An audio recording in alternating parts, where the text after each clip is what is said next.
حضرت عمر فاروق رضی اللہ تعالیٰ عنہ صحابہ نے مسجد نبوی میں بیٹھ کے میٹنگ کی. عمر کی تنخواہ بڑی تھوڑی ہے مال غنیمت میں سے. اب تو عمر کے پوتے بھی ہیں، نواسے بھی ہیں، رشتہ داریاں بھی ہیں، تعلق بڑھ گئے ہیں اور عمر فاروق بوڑھے بھی ہو گئے. میٹنگ ہوئی مسجد میں. اس طرح کریں کہ عمر کا کچھ تھوڑا سا نا مشاعرہ، کچھ تنخواہ، کچھ خدمت، کچھ وظیفہ بڑھا دیں. بات طے ہو گئی. جب مکمل ہو گئی تو کہنے لگے یہ بتاؤ شیر سے بات کس نے کرنی ہے؟ ادھر جائے گا کون؟ پہلے اس کا نام تو بتاؤ. وہاں جائے گا کون؟ تو انہوں نے کہا یہ تو ہم نے سوچا ہی نہیں. بات تو بڑی تگڑی ہے، عمر سے کون بات کرے گا؟ یہاں جتنا مرضی تگڑا پیر ہو، آپ نذرانہ لے کے جائیں، مسئلہ ہی کوئی نہیں. ابھی کسی کو کہنا پڑا ہے تو کہتے ہیں جناب کون بات کرے گا؟ تو ایک صحابی کہنے لگے کہ حضرت عمر رضی اللہ تعالیٰ عنہ کی جو صاحبزادی ہیں نا، حضرت حفصہ رضی اللہ تعالیٰ عنہ، وہ ام المومنین بھی ہیں، حضور علیہ السلام کی زوجہ ہیں، مومنوں کی ماں ہیں. ان سے کہتے ہیں اور ان کے والد بھی ہیں. تو حضرت حفصہ سے کہا تو جناب حفصہ چل کے گئیں حضرت عمر کے پاس. جا کے کہا ابا جی ایک بات کرنی تھی. انہوں نے کہا بیٹے کرو. تو ان کو بھی پتا تھا نا جاہو جلال کا. کہنے لگے ابا جی مسجد نبوی میں صحابہ کی میٹنگ ہوئی ہے. ایک ہی محلے میں، ایک ہی شہر میں لوگ رہتے ہیں تو ایک دوسروں کی خرچوں کا، ضروریات کا پتہ ہے. کہتی ہے میں نے پس منظر سارا کر کے بات کی. میں نے کہا سب کو پتہ ہے کہ آپ کے خرچے بڑے بڑھ گئے ہیں، تو مجھے نا انہوں نے حضور کی زوجہ سمجھ کے، قابل احترام سمجھ کے میری ذمہ لگایا ہے کہ تھوڑے سے پیسے آپ کے بڑھانے ہیں. تو حضرت عمر فاروق رضی اللہ تعالیٰ عنہ کی صاحبزادی کہتے ہیں عمر کو اتنا جلال آیا کہ اٹھ کے کھڑے ہو گئے. کہنے لگے حفصہ ان لوگوں کے نام بتا، میں انہیں دروں سے ماروں گا اور اس طرح ماروں گا کہ ان کی کمر پہ نشان پڑے، ان کی کمروں پہ نشان پڑے. اس انداز میں درے ماروں گا کہ مجھے زخم نظر آئے. کہا ابا جی اتنا جلال کس بات کا؟ سادی سی بات ہے. تو سیدنا عمر فاروق رو پڑے. کہنے لگے سادی سی بات ہے؟ میرے لیے مسجد نبوی میں بیٹھ کے میٹنگ ہوتی رہی کہ عمر کو دولت دینی ہے. لوگوں نے یہ مجھے سمجھ لیا ہے. مسجد نبوی میں بیٹھ کر میرے لیے یہ میٹنگ ہوتی رہی کہ عمر کو پیسے دینے ہیں، اس کو دولت کے ساتھ ہم نے نواز رہے. مسجد نبوی میں میرے لیے کس کو یہ جرت ہوئی؟ فرمایا حفصہ کاش کہ تو میرے پاس پیغام لے کے نہ آتی، کوئی اور آتا اور پھر میں اسے دروں سے مارتا. حضرت حفصہ کہتی ہے میں خاموش ہوئی تو میری طرف دیکھ کے فرمانے لگے بتا نا تو نبی پاک کے گھر میں رہتی تھی، میرے مصطفیٰ کا طریقہ کیا تھا؟ کرنا بات اس طریقے پہ میرے ساتھ گفتگو کر. تو حضرت حفصہ کہتی میں رو پڑی. میں نے کہا ابا جی غلطی ہو گئی، آئندہ نہیں کروں گی. بھائی معیار بنایا ہوا تھا. آپ یقین کریں ہمارے تعلقات آپ شادی پہ دیکھ لیں، جو غریب رشتہ دار ہے اسے کون بنانے جاتا ہے؟ لیکن ساری برادری کٹھی اس کے دروازے پہ بیٹھی ہے، جس نے آنا ہے تو کچھ لے کے آنا ہے. ہر چیز دولت میں تلے گی. معیار ہی دولت بن گیا ہے، مقصود ہی دولت بن گیا ہے. اس پیسے نے، اس دنیا داری نے، دنیا دار پجاری زردے کتیاں دے گل ٹلی ہو، اتنا سخت رویہ لوگوں نے اپنا لیا. رشتوں کا تقدس نہیں رہا. ایک مجلس میں نے ایسا رنگ بھی دیکھا، ایک ایسا شخص جسے میں ذاتی طور پہ جانتا ہوں کہ عالم بھی ہے، پرہیزگار بھی ہے، نیک بھی ہے، وہ بھی بیٹھا تھا اور اس کے ساتھ ایک سیٹھ بھی بیٹھا تھا. لیکن جو لوگوں کا عقیدت کا رشتہ اس درویش کے ساتھ ہونا چاہیے تھا وہ سیٹھ کے ساتھ تھا. تو میں غور کر رہا تھا کہ یار قوم کا ذہن کس طرح کا ہو گیا. صرف اس کے ہاتھ میں پیسے، صرف دولت مند ہے. اس آدمی کی درویشی بھی گئی، علم بھی گیا، تقویٰ بھی گیا. صرف پیسے نہیں ہے اس کے پاس تو وہ کونے میں لگا ہوا ہے اور اس سے لوگ بچ بچ کے سلام. اور میں کہا کرتا ہوں عقیدت کا پتہ چلتا ہی تب ہے جب اجتماع ہوتا ہے. اکیلے درویش بیٹھے ہیں تو سب جھک کے سلام لیتے ہیں، اور جب وہ 2 MNA کے بیچ، 3 MPA کے بیچ، 5-7 سیٹھوں کے بیچ بیٹھے گا پھر تیری عقیدت کا پتہ چلے گا. پھر پتہ چلے گا تیرا اللہ کے بندے سے رشتہ کس طرح کا ہے اور دولت کے بندے کے ساتھ رشتہ کس طرح کا.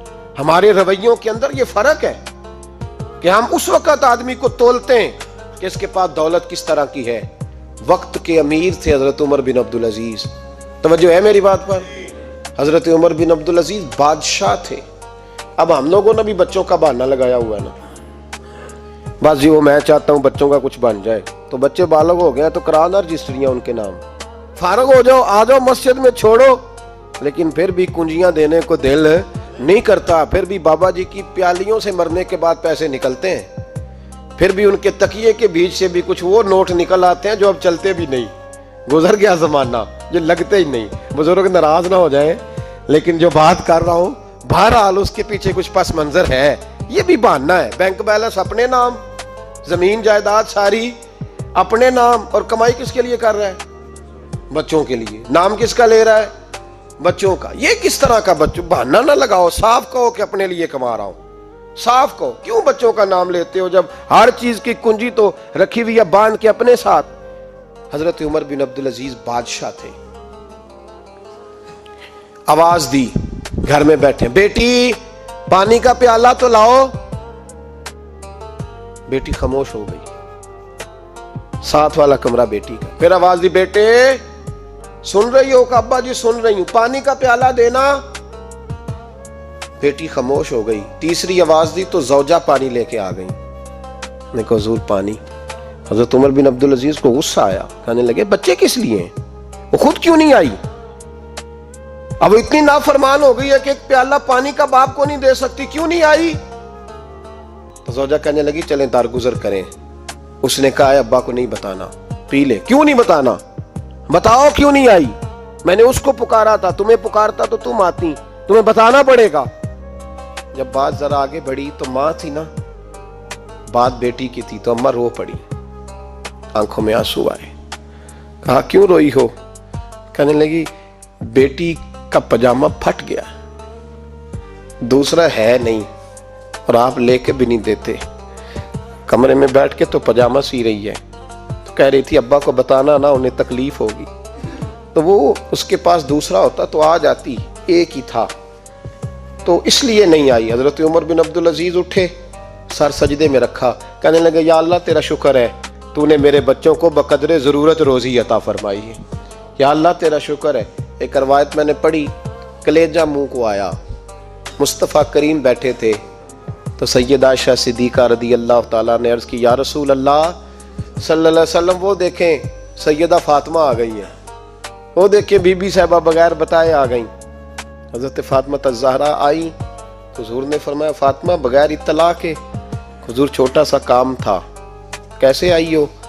तो बीबी साहिबा ने ना, औरतों का पल्लू होता है ना चादर का, पल्लू खोला तो एक रोटी बंधी हुई थी। एक रोटी चादर में, यहाँ लोग जेवर बांधते हैं, दौलत बांधते हैं, एक रोटी हजरत फातिमा ने पल्लू में बांधी, खोल के पेश की। कहा बेटे ये क्या है? कहा अब्बा जी कई दिनों से घर में रोटी नहीं पकी थी, आज अली कुछ जौ लाए थे, पीसे हैं, चंद रोटियां बनी हैं, तो बच्चों ने तो खा लिया, तो मेरे सामने भी एक रोटी आई थी, मैंने लुकमा तोड़ा है तो मुझे ख्याल आया पता नहीं मुस्तफ़ा ने खाया है कि नहीं खाया, पता नहीं हुजूर ने रोटी खाई है कि नहीं, मैं लेके हाजिर हो गई हूँ, मेहरबानी फरमाए। तो फरमाया बेटे बैठ जा। हज़रत फातिमा भी बैठ गई। सैयदा आयशा कहती हुजूर भी बैठ गए। फरमाया फातिमा कितने दिनों से नहीं खाया? अर्ज़ की हुजूर 3 दिन से। फरमाया बेटे मैंने 5 दिन से नहीं खाया, आ जा। दोनों बाप बेटी मिल के खाते हैं। रोटी 2 हिस्सों में हुजूर ने बांटी। फरमाया चला आदि तू खा, आदि मैं खाता हूँ। हज़रत फातिमा ने लुकमा तोड़ के मुंह में रखा तो रो पड़ी, हुजूर 5 दिन से नहीं खाई। और मैं बेटे चुप कर, हमारा दुनिया से क्या ताल्लुक, एक पुल रह गया है, बस अल्लाह फिर जन्नत की सारी नेमतें अता फरमा। रोने वाली बात ही नहीं है इसमें, बस हमारा क्या ताल्लुक, एक पुल है, फिर मालिक बड़ा कुछ अता करेगा। ओ भाई, जो कायनात के मालिक व मुख्तार थे, जो अबरू का इशारा करें तो हजरत जिब्रील जन्नत की नेमतें लेके आ जाएं, उन्होंने तो दुनिया की जानिब तवज्जो ही नहीं की, उनका तो ख्याल ही नहीं आया, दुनिया ही दुनिया, दौलत ही दौलत, हर आदमी दौलत के तराजू में तुलने लगा है। अब तो कलेजा फटता है, अब तो लोग पूछते हैं, और मैं कभी कभी बड़ा मजबूर होता हूँ, आजमाइश में आ जाता हूँ। लोग कहते हैं जनाब आपसे कुछ कुरान की आयत सुननी है, आप कितने पैसे लेंगे? कुछ हदीसें सुननी है, क्या उसका मुआवजा होगा? आपसे उस नबी का नाम सुनना है जिसका आप खाते हैं, जिसके नाम पर आपने इज्जतें ली हैं, उनका नाम सुनना है। आपका रेट कितना है, आप कितने में बेचेंगे? वो नात जो ग़िज़ा है वो कितने में बिकेगी? जब दुनियादारी का ये अशर हो जाए कि वो रसूल अगर उनका नाम ना रहे तो हमारी सांसें ही ना चले, उनका नाम भी जब इस तरह कमर्शियल करके लिया जाए और इस तरह वो चीज़ें भी रेट में आ जाएं, तो भाई इससे बड़ी और दुनियादारी क्या होगी?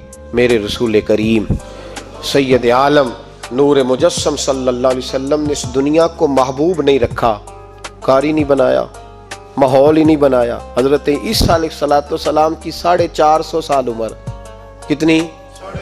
4.5 नहीं, मैंने कहा 450 साल हजरत ईसा ने शादी नहीं की, गाड़ी नहीं बनाया।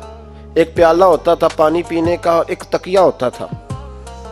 एक दिन एक बंदे को देखा कि वो बाजू का तकिया बना के सो रहा है, तो हजरत ईसा ने वो तकिया भी खैरात कर दिया, कहने लगे इसके बगैर भी काम चल जाएगा। एक प्याला था पानी पीने का, एक दिन देखा एक आदमी चुल्लू में पानी पी रहा है, तो वो प्याला भी अल्लाह के रास्ते में दे दिया, कहने लगे इसके बगैर भी काम चलता है।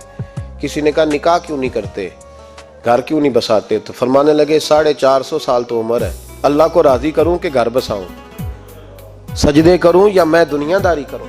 भाई इस्लाम ने आपके लिए सहूलत कर दी, मेरे लिए आसानी कर दी कि तेरा बच्चे पालना भी इबादत है, तेरा घर बार चलाना भी दीनदारी है, लेकिन मकसूद ना उसको बना, उसको मकसूद ना बना, दुनियादारी में इतना उलझ ना, बकदरे ज़रूरत ले, इस तरह का रवैया इख्तियार ना कर। और ऐसा हो सकता है, अभी चंद साल हुए मौलाना अब्दुल सत्तार खान नियाज़ी अलैहिर्रहमा ने पर्दा किया, विफाकी वजीर रहा वो शख्स, जमाना बिताया, पाकिस्तान की मैली सियासत के अंदर रह के वक्त गुजारा, लेकिन जब उनका जनाजा उठा तो उनके अकाउंट में इतने पैसे नहीं थे कि कफन का कपड़ा भी खरीदा जा सके, कफन के कपड़े का भी पैसा नहीं था। ओ भाई ये लोग हैं यार, विफाकी दर्जे का शख्स हो के गुजरे और वजारतें उसके आगे पीछे भागें और हर इलेक्शन में वो बंदा एमएनए की सीट जीत जाए और फिर रुखसती का वक्त आए तो उसका हाल ये हो कि कोई शख्स कहे कि चलो 250 अकाउंट से निकला है तो बाकी मुझसे ले लो ताकि कफन का बंदोबस्त हो सके। इसका मतलब है कि आज भी ये रंग होता है। और वो पगड़ी तगड़ी बांधते थे, सूट आला पहनते थे, तो लोग कहते थे ये क्यों करते हो? फरमाते मैं मुस्तफ़ा का फ़कीर हूँ, लोग तो ना मुझे फ़कीर समझे, ऐसा तो ना हो दुनिया देने लग जाए कि हजरत के पास पहनने को कपड़ा नहीं तो चलो कुछ दो, मैं अपने पर्दे अपने अल्लाह के साथ रखना चाहता हूँ। भाइयों उन लोगों ने वकार के साथ वक्त गुजारा, इस अंदाज से थोड़ा बाहर आओ।